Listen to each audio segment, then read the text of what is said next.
My twin sister stole my identity, so I made her life a living hell. This story is quite the roller coaster, so hit that like button, and let's get to it. They always said Lena and I were two sides of the same coin.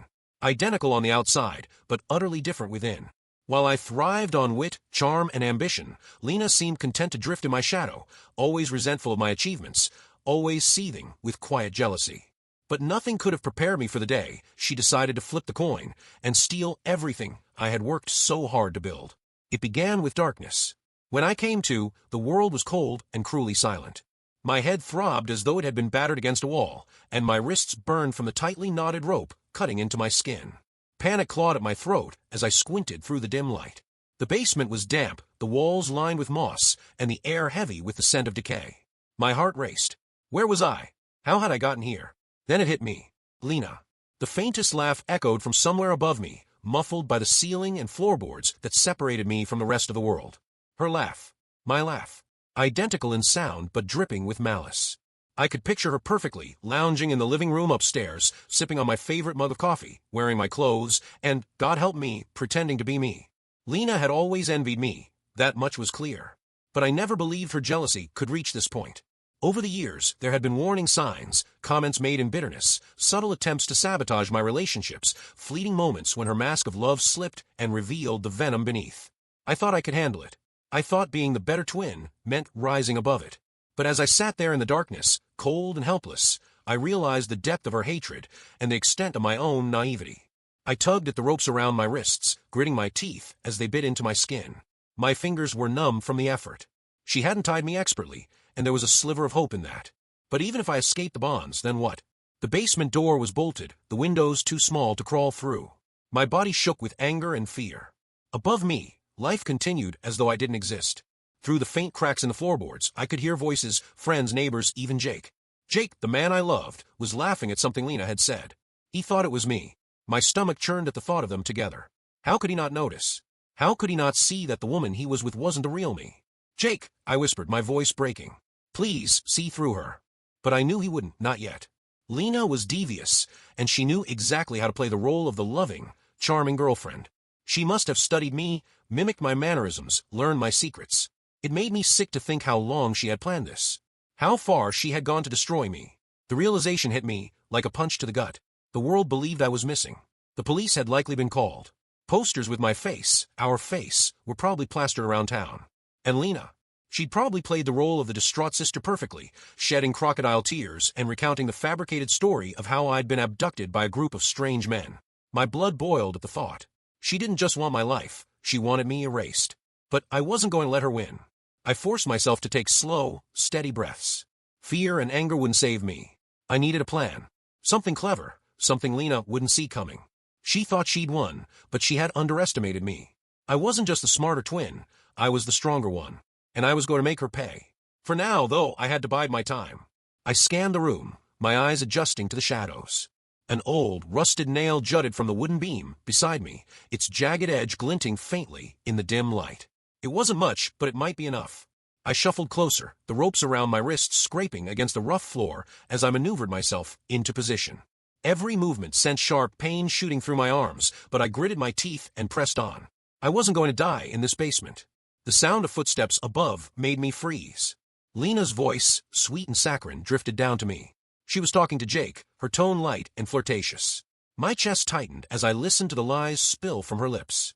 She was weaving a narrative, a story in which she was the victim, the heartbroken sister searching desperately for her kidnapped twin. It was almost impressive how convincing she sounded. Almost. I dug the rope against the nail, sawing it back and forth with as much force as I could muster. My hands were trembling, the skin on my wrists raw and bleeding, but I didn't stop. I couldn't stop. Not until I was free. And when I was free, that's when the real fight would begin. The nail worked. It wasn't easy, and it certainly wasn't pretty. My wrists were a mess of torn skin and dried blood by the time I finally felt the ropes give way, but the surge of adrenaline that came with freedom dulled the pain. I pressed myself into the shadows of the basement, listening. The laughter upstairs had turned into softer, murmured conversations. Lena's voice, my voice, was still unmistakable, dripping with fake sincerity as she spun another web of lies. I needed to be smart. Storming upstairs in a blind fury wouldn't accomplish anything except giving her another reason to tie me up again, likely somewhere far more secure. No, if I wanted to take back my life, I had to play her game.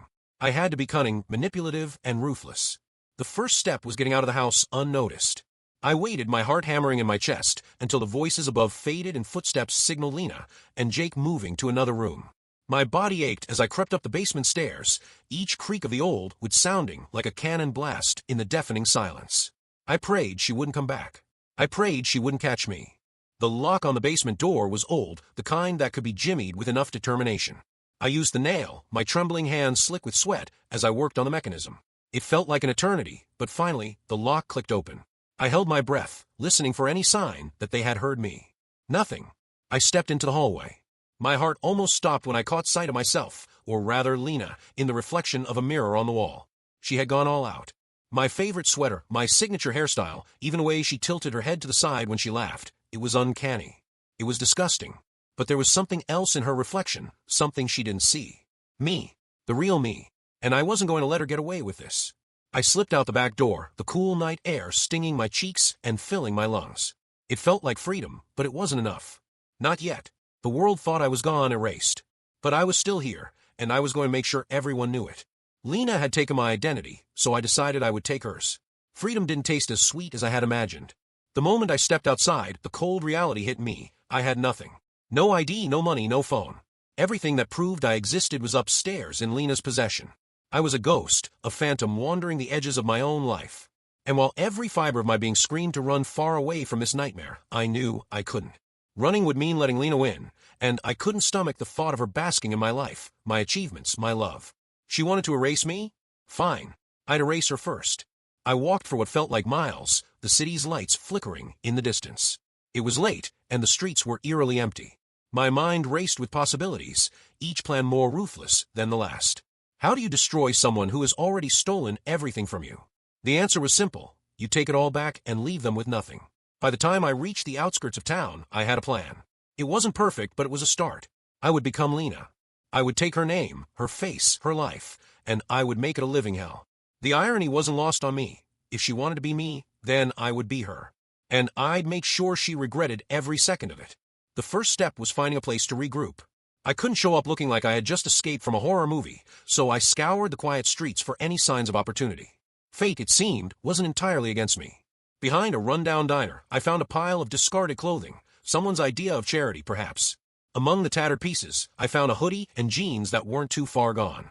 They smelled faintly of grease and sweat, but they'd do the job. Changing in the shadows, I caught a glimpse of myself in a puddle. My reflection was a stranger, hollow eyes, matted hair, and a face twisted with determination. This wasn't the Lisa everyone knew. This was someone new, someone dangerous. Dressed and slightly more presentable, I ventured into the diner. It was nearly empty, save for a weary waitress and a man hunched over a cup of coffee at the counter. I slid into a booth in the corner, keeping my head low. The waitress approached with a tired smile, her notepad at the ready. "What'll it be?" she asked, her pen poised. I hesitated. I didn't have money, but I needed information, maybe even an ally. My mind raced as I searched for the right words. "Just a coffee," I said, my voice hoarse. "And, do you have a phone I could use? Mine got stolen." She gave me a sympathetic nod. "Sure thing, hon, coffee's on the house. You look like you've been through it." I managed a weak smile, grateful for her kindness. When she returned with the coffee, she placed an old, battered cell phone on the table beside it. "It's the diner's. Just don't wander off with it." "Thank you," I said, sincerity in my voice. As she walked away, I stared at the phone, my reflection distorted in its cracked screen. This was it, the moment where my plan would truly begin. I dialed Jake's number, my heart pounding with every ring. He picked up on the fourth, his voice groggy and confused. "Hello." For a moment I froze. Hearing his voice felt like a punch to the gut. But I couldn't falter now. "It's me," I whispered, keeping my tone steady. "Lena." There was a pause, and then a sharp intake of breath. "Lena? What are you? Where are you? Why are you calling from an unknown number?" I forced a laugh, the kind Lena would use to mask discomfort. "I lost my phone. Long story. Listen, I need your help." "What's going on?" he asked, concern lacing his voice. I hesitated, choosing my words carefully.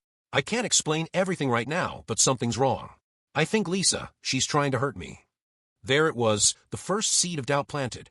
If Jake believed I was Lena, and that the real me was dangerous, it would be easier to manipulate him. I hated using him this way, but I didn't have a choice. "Lisa," he repeated, confusion giving way to alarm. "What are you talking about?" I sighed, letting my voice tremble slightly. She's not who you think she is. Please, Jake. Just meet me, and I'll explain everything. He agreed, albeit reluctantly, and I gave him the address of a nearby park. Hanging up, I felt a pang of guilt, but it was quickly swallowed by determination. Jake was the key to unraveling Lena's facade. If I could turn him against her, the rest would follow. The waitress returned as I placed the phone back on the table. You okay, hon? I nodded, downing the last of my coffee. Yeah. Just dealing with some family drama. She smiled knowingly, as if she'd heard 100 similar stories. Don't let it get to you. Family's tough, but you'll get through it. Her words lingered as I stepped out into the night. Tough didn't even begin to cover it. Lena wasn't just tough, she was ruthless. And if I wanted to beat her, I'd have to be even more so. As I made my way to the park, I felt the first stirrings of something I hadn't felt in weeks. Hope. This wasn't over. Not by a long shot. And by the time I was done, Lena would wish she had never been born. The park was quiet, a perfect stage for the twisted performance I was about to set in motion. Streetlights cast long, eerie shadows across the empty benches and barren trees. The world was asleep, oblivious to the chaos brewing beneath the surface. But chaos wasn't coming, it was already here. And it wore my face. I spotted Jake before he saw me, his silhouette illuminated by the flickering lamplight. He was pacing, his phone in hand, glancing around as if searching for answers in the darkness. My chest tightened at the sight of him. I hadn't seen him since the day Lena locked me in that basement.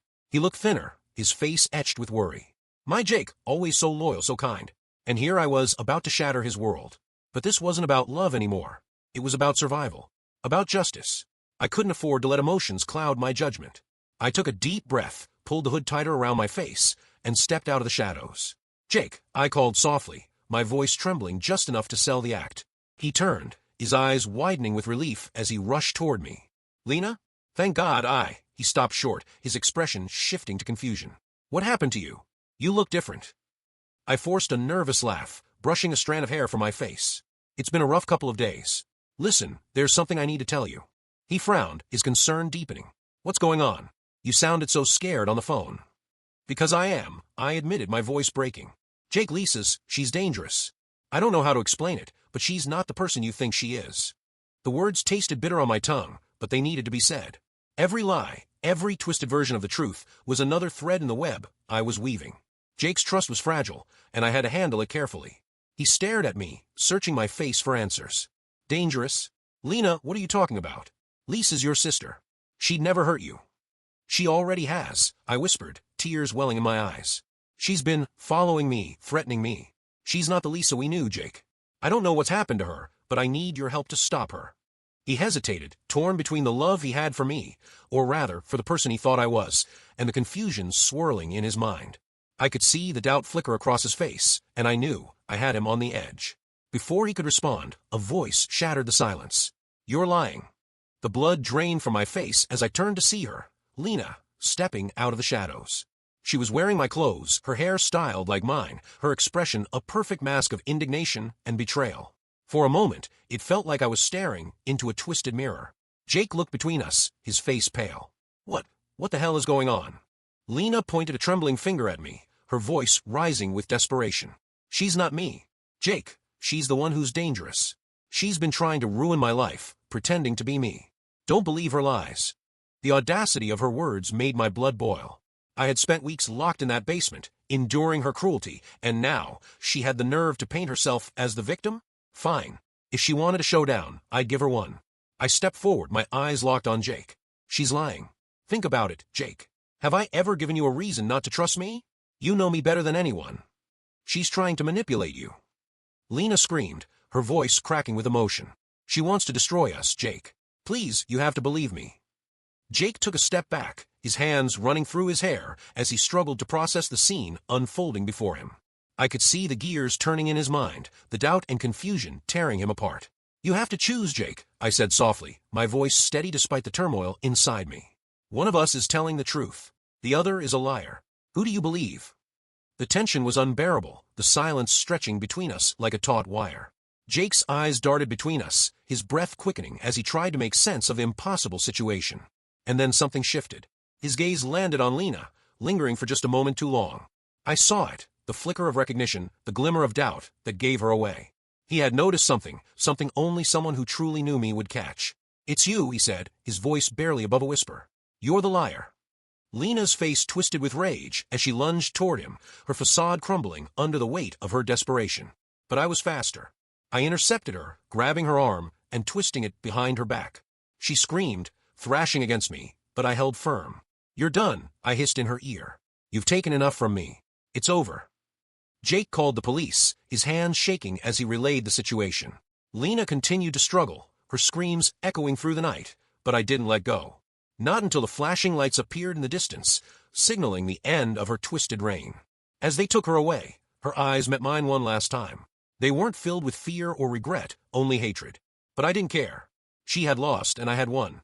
For the first time in weeks, I felt the weight lift from my shoulders. My life wasn't perfect, and the scars Lena had left would take time to heal. But as I stood there with Jake by my side, I knew one thing for certain. I had my life back, and no one would ever take it from me again. Well, that is it for today. Make sure you hit that subscribe button if you haven't already. And I will see you in the next.